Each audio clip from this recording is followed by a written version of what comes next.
Hey guys, William Murphy here, and today we are going to be checking out a Stimson bug. For those of you who don't know what a Stimson bug is, until recently, neither did I. Now it is a customised kit car mini. You can see that. Fiberglass body,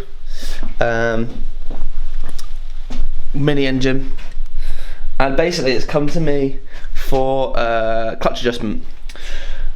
So basically what I'm going to do is I'm going to adjust it, and hopefully we're going to get a better pedal, test it out.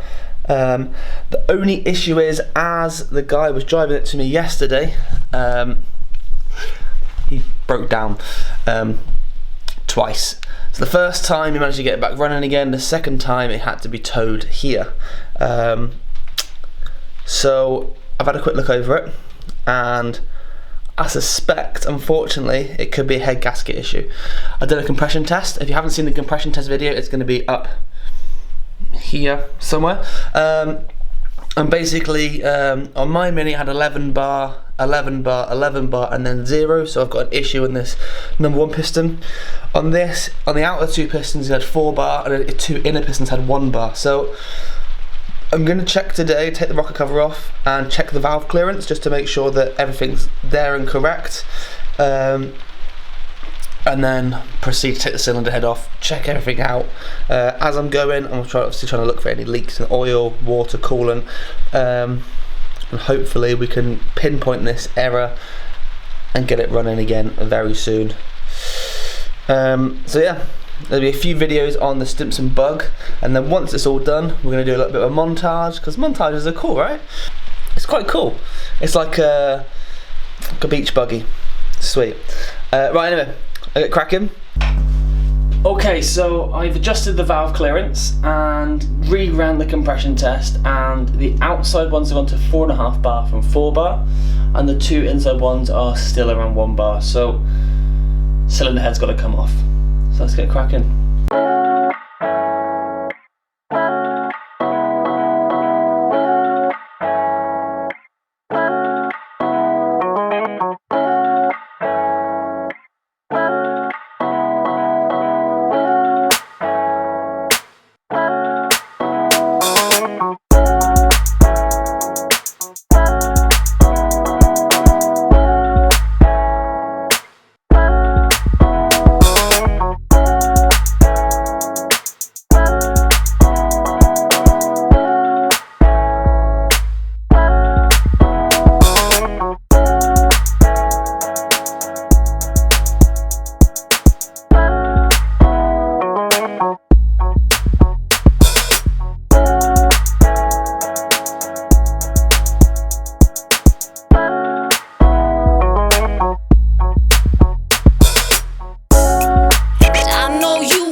is a gold seal engine, which you can tell here.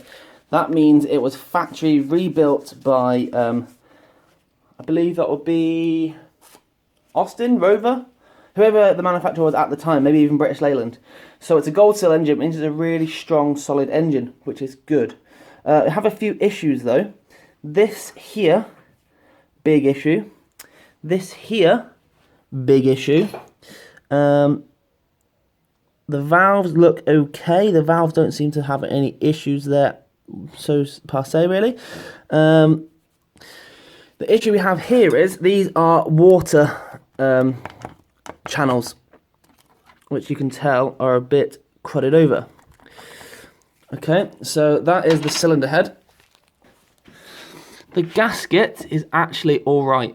So there's no issues with the head gasket. There are movement in the pistons. I'm not really sure if that's normal or not.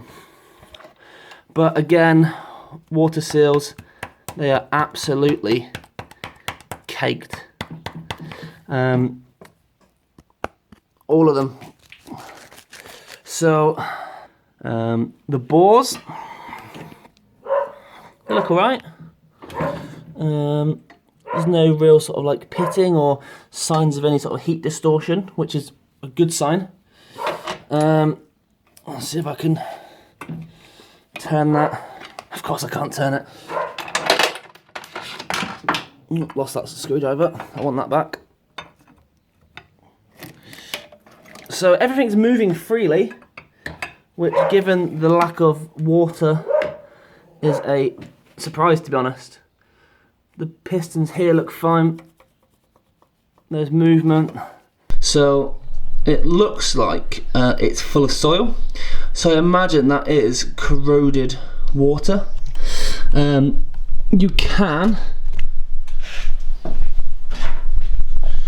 with a screwdriver, poke through it and then go down. So I'm hoping that with a bit of careful planning, I can actually flush this engine and make it reusable. The issue I have is when I drain the radiator, that was all that was in it.